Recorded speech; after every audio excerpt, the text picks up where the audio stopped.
ಜನರಿಂದ 1 ರೂಪಾಯಿ 5 ರೂಪಾಯಿ 10 ರೂಪಾಯಿ ಸಂಗ್ರಹ ಮಾಡಿಬಿಟ್ಟು ಜನರಿಂದ ಜನರಿಗೆ ಅರ್ಪಿಸುವ ರಾಮ ಮಂದಿರ ನಿರ್ಮಾಣ ಮಾಡೋಣ ನಾನು.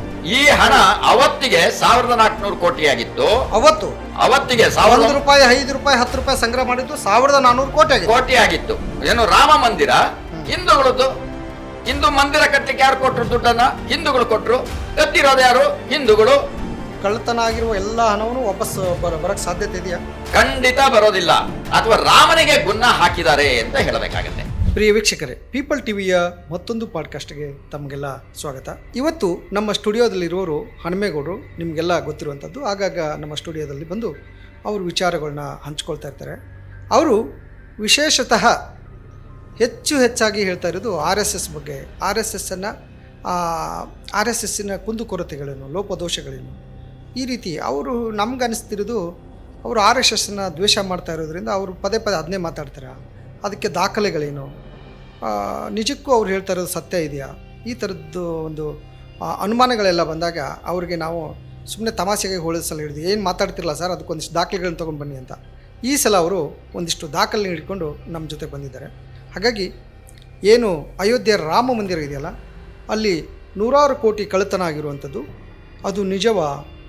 ಅದು ಮತ್ತೆ ವಾಪಸ್ ವಶಪಡಿಸ್ಕೊಂಡಿದ್ದಾರೆ. SIT ತನಿಖೆ ಮಾಡ್ತಾಯಿದೆ. ತನಿಖೆಯಿಂದ ಎಷ್ಟೊಂದು ಅಕ್ರಮ ಆಯ್ತಲ್ಲ, ಕಳ್ಳತನ ಆಯ್ತಲ್ಲ, ಅದನ್ನೆಲ್ಲ ಮತ್ತೆ ವಶಪಡಿಸ್ಕೊಳ್ತಾರೆ. ಈ ಎಲ್ಲ ವಿಚಾರಗಳನ್ನ ಇಟ್ಕೊಂಡು ಇವತ್ತಿನ ಈ ಪಾಡ್ಕಾಸ್ಟಲ್ಲಿ ಮಾತಾಡ್ತಾ ಹೋಗೋಣ. ಸರ್ ನಮಸ್ಕಾರ. ನಮಸ್ಕಾರ. ಎಸ್ ಸರ್, ಇದೇನು ರಾಮ ಮಂದಿರದಲ್ಲಿ ಅವ್ರು ಹೇಳ್ತಾರೆ ಅಕ್ರಮ ಆಗಿಲ್ಲ, ಕಳ್ಳತನ ಆಗ್ತಾ ಇರೋದು ನಿಜ. ಅವ್ರಿಗೆ ಯಾರು ಕಳ್ಳರಿದ್ರು ಅವ್ರನ್ನ ಶಿಕ್ಷೆ ಕೊಡ್ತಾ ಇದ್ದೀವಿ, ಆದರೆ ಅಕ್ರಮ ಆಗಿಲ್ಲ. ಏನು ಒಂದು RSS ವತಿಯಿಂದ ನಿಯೋಜನೆಗೊಂಡ ಒಂದು ಟ್ರಸ್ಟ್ ಇತ್ತಲ್ಲ, ಆ ಟ್ರಸ್ಟ್ ಸದಸ್ಯರಿಂದ ಯಾರಿಂದಲೂ ಅಕ್ರಮ ಆಗಿಲ್ಲ ಅಂತ ಹೇಳ್ತಾ ಇದ್ರು. ಇದಕ್ಕೆ ನೀವೇನು ಹೇಳ್ತೀರಿ? ಕಳ್ಳತನ ಅಂದ್ರೇನು, ಅಕ್ರಮ ಅಂದ್ರೇನು? ಈಗ ಹುಂಡಿ ಕಳ್ಳತನ ಇದು ಸುದ್ದಿಯಾಗಿದ್ದು. ಇದು ಜೂನ್ 4ನೇ ತಾರೀಕು ಹೊರಗಡೆ ಸ್ಫೋಟ ಆಯಿತು. ಹೌದು. ಅಂದ್ರೆ ಒಂದು ಚೀಲದಲ್ಲಿ ದುಡ್ಡನ್ನು ತಗೊಂಡು ಹೋಗ್ತಾ ಇದ್ರು ಅನ್ನೋಂಥದ್ದು ಯಾರಿಗೋ ಸಿಕ್ತು ಏನೋ, ಈ ವಿಚಾರ ಹೊರಗಡೆ ಬಂತು. ಆದರೆ ಇದಕ್ಕೆ ಮುಂಚೆನೆ ಹಣವನ್ನ ಲೂಟಿ ಮಾಡ್ತಾ ಇದ್ದಾರೆ ಅಂತ ಹೇಳಿ ಮುಲಾಯಂ ಸಿಂಗ್ ಯಾದವ್ ಅವರ ಮಗ ಅವರು ಹೇಳಿಕೆ ಕೊಟ್ಟಿದ್ರು. ಅದಕ್ಕೆ ಮುಂಚೆ ಅಲ್ಲಿ ಒಬ್ಬ ಕೆಲಸ ಮಾಡ್ತಿದ್ದಂತಹ ಅಕೌಂಟೆಂಟ್ ಅದರ ಬಗ್ಗೆ ಹೇಳಿದ್ರು, ಅವ್ರನ್ನ ಕಿತ್ತಾಕಿದ್ರು. ಇದಿಷ್ಟು ಇತ್ತೀಚೆಗೆ ಬಂದಂತಹ ಸುದ್ದಿಗಳು. ಅಂದ್ರೆ ಒಂದು 2-3 ತಿಂಗಳಿಂದ ಬಂದಂಥದ್ದು. ಈ ಕಳ್ಳತನ ಆರೋಪ ಬರೋದಕ್ಕೆ ಪೂರಕವಾಗಿ ಎಲ್ಲ ಓಡಾಡ್ತಿದ್ದಾವೆ. ಆದರೆ ಈಗ ನೀವೇನು ಕೇಳಿದ್ರಲ್ಲ, ಅಕ್ರಮ ಮತ್ತೆ ಕಳ್ಳತನ ಇದೆರಡು ಬೇರೆ ಬೇರೆನೆ. ಕಳ್ಳತನ ಅಂತ ಹೇಳಿದ್ರೆ ಬೇರೆ, ಅಕ್ರಮ ಅಂತ ಹೇಳಿದ್ರೆ ಬೇರೆ. ಆ ಅಕ್ರಮವನ್ನ ನಾನು ನಿಮಗೆ ತಿಳಿಸ್ಬೇಕು ಅನ್ನೋದಾದ್ರೆ, ಅದು ಅಕ್ರಮ ನಡೆದಿರುವಂಥದ್ದು ರಾಮ ಮಂದಿರ ನಿರ್ಮಾಣ ಆದ ನಂತರ ಅಲ್ಲ. ರಾಮ ಮಂದಿರಕ್ಕೆ ಹಣ ಸಂಗ್ರಹ ಮಾಡ್ಲಿಕ್ಕೆ ಶುರು ಮಾಡಿದ್ರಲ್ಲ, ಆಗಲೇ ಇವರು ಪ್ರೀ ಪ್ಲಾನ್ಡ್ ಆಗಿ ಅಕ್ರಮಗಳನ್ನ ಮಾಡಿದ್ರು ಅನ್ನೋಂಥದ್ದು ನನ್ನ ನೇರ ಆರೋಪ. ಇದನ್ನ ನಾನು ಒಂದಷ್ಟು ಈಗಾಗಲೇ ಹೇಳಿದ್ದೀನಿ. ಆ ಹೇಳಿರೋದಕ್ಕೆ ನೀವೇನು ಪ್ರಶ್ನೆ ಕೇಳಿದ್ರಿ, ಅದೇ ಹಿನ್ನೆಲೆಯಲ್ಲಿ ಇವತ್ತೊಂದಿಷ್ಟು ಸಾಕ್ಷಿ ಸಹಿತ ನಾನು ಬಂದಿದ್ದೀನಿ. ನೋಡಿ, 1986ನೇ ಇಸ್ವಿನಲ್ಲಿ ರಾಮ ಮಂದಿರದ ನಿರ್ಮಾಣ ಕಾರ್ಯದ ವಿಚಾರ ಅಂದ್ರೆ ಅದು ಮೊಳಕೆ ಹೊಡಿತು. 89ರಲ್ಲಿ ರಥಯಾತ್ರೆಗಳು ಪ್ರಾರಂಭ ಆಯಿತು. ಆ ರಥಯಾತ್ರೆಯ ಸಂದರ್ಭದಲ್ಲಿ ಈ ರೀತಿಯ ಒಂದು ಶಿಲಾನ್ಯಾಸ, ಇದಕ್ಕೆ ಸಂಬಂಧಪಟ್ಟಂತಹ ಕರಪತ್ರಗಳನ್ನು ಹೊರಡಿಸಿದ್ರು. ದೇಶಾದ್ಯಂತ ಒಂದು ಸಂಚಲನವನ್ನ ಮೂಡಿಸಿದ್ರು. ಅದಾದ ನಂತರ ಇಟ್ಟಂಗಿ ರಥಯಾತ್ರೆಯ ಸಂದರ್ಭದಲ್ಲಿಯೇ ದೇಶಾದ್ಯಂತ ಶ್ರೀರಾಮನ ಭಕ್ತಿಯ ಅಥವಾ ಅವನ ಭಕ್ತರ ಅವರ ಶ್ರದ್ಧೆ ಮತ್ತೆ ಅವರ ಏನೊಂದು ಸಮರ್ಪಣಾ ಮನೋಭಾವನೆ ಇದೆಯಲ್ಲ, ಅದನ್ನ ಎನ್ಕ್ಯಾಶ್ ಅಂದ್ರೆ ಅದನ್ನ ತಮ್ಮ ವಶೀಕರಣ ಮಾಡಿಕೊಳ್ಳೋ ರೀತಿಯಲ್ಲಿ ಅವತ್ತು ಹಣ ಸಂಗ್ರಹ ಮಾಡಿದ್ದು. ಇದಾಗಲೇ ನಾನು ಈಗಾಗಲೇ ಹೇಳಿದ್ದೀನಿ. ಅದಕ್ಕೆ ಅವರು ಅತ್ಯಂತ ಕಡಿಮೆ ಮೊತ್ತದ ಒಂದು ಇದನ್ನು ಹೇಳಿದ್ರು. ಇದು 1 ರೂಪಾಯಿ 25 ಪೈಸೆ. ಈ ರೀತಿ ಇದು ಕೂಪನ್. 1 ರೂಪಾಯಿ 25 ಪೈಸೆ ಅಂತ ಈ ಕೂಪನ್ ಮಾರಾಟ ಮಾಡಿದ್ರು. ಪ್ರತಿಯೊಬ್ಬ ಪ್ರಜೆ ಅಂದ್ರೆ ಪ್ರತಿಯೊಬ್ಬ ರಾಮ ಭಕ್ತ 1 ರೂಪಾಯಿ 25 ಪೈಸೆ ಕನಿಷ್ಠ. ಅದ್ಯಾಕೆ 1 ರೂಪಾಯಿ 25 ಪೈಸೆ ಇಟ್ಟರು ಗೊತ್ತಿಲ್ಲ. ದೊಡ್ಡ ಮೊತ್ತ ಅಲ್ಲ ಈಗ, ಬಟ್ ಈಗ 1 ರೂಪಾಯಿ 25 ಪೈಸೆ ಭಿಕ್ಷಕನು ತಗೊಳ್ಳಲ್ಲ. 10 ರೂಪಾಯಿ ಕೊಟ್ರೆ ಭಿಕ್ಷುಕರು ಬಿಸಾಕೋ ಸ್ಥಿತಿಯಲ್ಲಿದ್ದಾರೆ. ಹೌದು. ಆದ್ರೆ ಅವತ್ತಿಗೆ ಇದು ದೊಡ್ಡ ಮೊತ್ತ. ಇದನ್ನ ಅಂದ್ರೆ ಅತಿ ಕಡಿಮೆ ಅಂತಂದ್ರೆ ಇದು ಒಂದು ನಾನು ಬೆರಳೇನು ಇಟ್ಕೊಂಡಿದ್ದೀನಿ ಅದಷ್ಟೇ ₹1.25. ಇದಕ್ಕಿಂತಲೂ ಹೆಚ್ಚು ಅಂತ ಹೇಳಿದ್ರೆ ಇದು ₹5.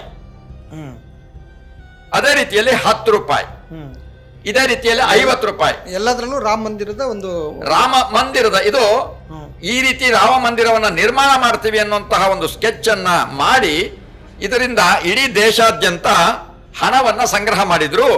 ಈ ಹಣ ಯೋಚನೆ ಏನು ಸರಿ ಇದೆ. ಯಾಕಂದ್ರೆ ಜನರಿಂದ ₹1, ₹5, ₹10 ಸಂಗ್ರಹ ಮಾಡಿಬಿಟ್ಟು ಜನರಿಂದ ಜನರಿಗೆ ಅರ್ಪಿಸುವ ರಾಮ ಮಂದಿರ ನಿರ್ಮಾಣ ಮಾಡೋಣ ಅನ್ನೋದು. ಅಂದರೆ ಅದರಲ್ಲಿ ಇನ್ನೂ ಒಂದು ಇದೇನು ಅಂತ ಹೇಳಿದ್ರೆ, ಯಾರೋ ಶ್ರೀಮಂತರು ಕೊಟ್ಟಿರೋ ಮಂದಿರ ಆಗಬಾರದು, ಜನಸಾಮಾನ್ಯರ ಮಂದಿರ ಆಗಬೇಕು ಅಂತ ಹೇಳಿ ಆ ಹಣವನ್ನ ಕಲೆಕ್ಟ್ ಮಾಡಿದ್ರು. ಗ್ರೇಟ್. ಅದು ಈ ಹಣ ಅವತ್ತಿಗೆ 1400 ಕೋಟಿ ಆಗಿತ್ತು.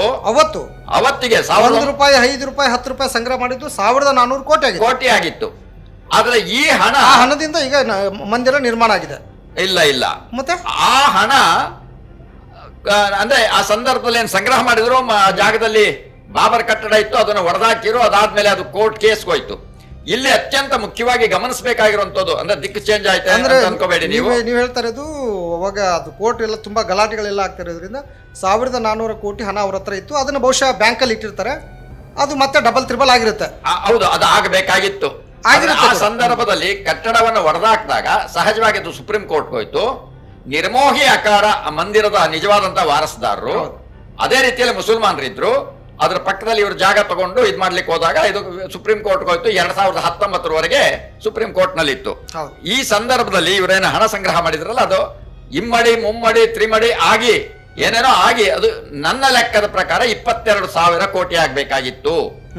ಆದರೆ ಅದೇನಾಯ್ತು ಅನ್ನುವಂಥದ್ದು ಇವತ್ತಿನವರೆಗೆ ಲೆಕ್ಕ ಇಲ್ಲ. ಆದರೆ ಇದೇ ಸಂದರ್ಭದಲ್ಲಿ ನೋಡಿ, ಇಲ್ಲಿ ರಾಮ ಮಂದಿರ ಅಯೋಧ್ಯ ಅಂತ ಇದೆ. ಶಿಲಾನ್ಯಾಸ ಮಂಚು ಇಲ್ಲ, RSS ಇಲ್ಲ, ವಿಶ್ವ ಹಿಂದೂ ಪರಿಷತ್ತು ಇಲ್ಲ. ಇದನ್ನ ₹1 ಮಾರಾಟ ಮಾಡ್ತಿದ್ರು. ಇದು ಕೂಪನ್? ಇದು ಕೂಪನ್ ಅಲ್ಲ, ಇದೊಂದು ಸ್ಟಿಕ್ಕರ್ ಇದು.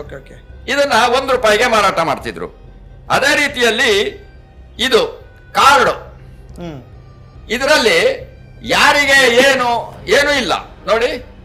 ಮಂದಿರ ಒಲ್ಲೆ ಕಟ್ಟುವೆವು, ಈ ಕಡೆ ದೌರ್ಬಲ್ಯವಲ್ಲ. ಈ ಕಡೆ ನೋಡಿದ್ರೆ ಇದು ಪೋಸ್ಟ್ ಕಾರ್ಡ್. ಇದು ಪೋಸ್ಟ್ ಮಾಡೋ ರೀತಿಯಲ್ಲಿ ಏನಾದ್ರು ಸಂದೇಶ ಬರೆದು ಹಾಕಿ ಅಂತ. ಹೌದು. ಇದು ನೋಡಿ ಹೀಗಿದೆ. ಅಂದ್ರೆ ಇದನ್ನು ಮಾರಾಟ ಮಾಡ್ತಾ ಇದ್ರು.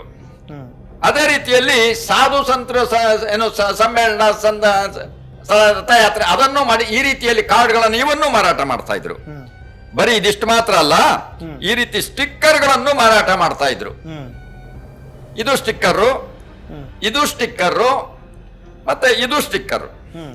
ಅಂದ್ರೆ ನಾನು ಏನ್ ಹೇಳಲಿಕ್ಕೆ ಹೊರಟೆ ಅಂತಂದ್ರೆ, ಎಲ್ಲ ಸ್ಟಿಕ್ಕರ್ಗಳನ್ನ, ಪೋಸ್ಟರ್ಗಳನ್ನ, ಪೋಸ್ಟ್ ಕಾರ್ಡು ಮತ್ತೆ ಸ್ಟಿಕ್ಕರ್ಗಳನ್ನ ಮತ್ತು ಕೂಪನ್ಗಳನ್ನ ಆವಾಗ ನೀವು ಕೂಡ RSS ಕಾರ್ಯಕರ್ತರಾಗಿದ್ರಿ, ನೀವು ಕೂಡ ಜನರಿಗೆ ಕೊಟ್ಟು ನೀವು ಕೂಡ ಹೌದು ಮಾರಾಟ ಮಾಡಿದ್ದೀನಿ ನಾನು.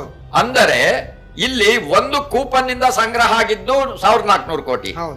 ಕಾರ್ಡು ಇವೆಲ್ಲ ಮಾಡಿದ್ರಲ್ಲ, ಅದು ಯಾರ ಅಕೌಂಟ್ಗೆ ಹೋಯ್ತು?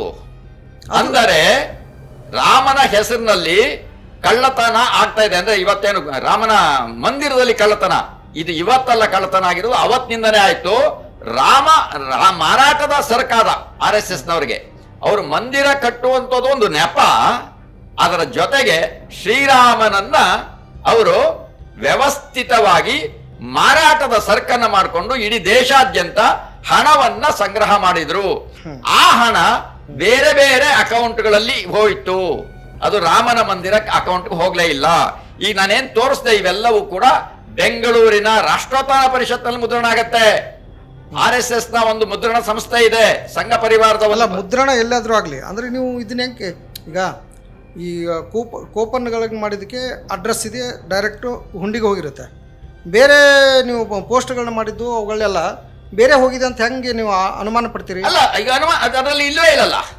ಈಗ ನೋಡಿ, ನಾನು ನಿಮಗೆ ತೋರಿಸ್ದೆ ಶ್ರೀರಾಮ ಶಿಲಾಪೂಜನ ನ್ಯಾಸ್ ಇದಿದೆ, ಅಡ್ರೆಸ್ ಇದೆ, ಈ ಅಕೌಂಟ್ ಹೋಗ್ಬೇಕು.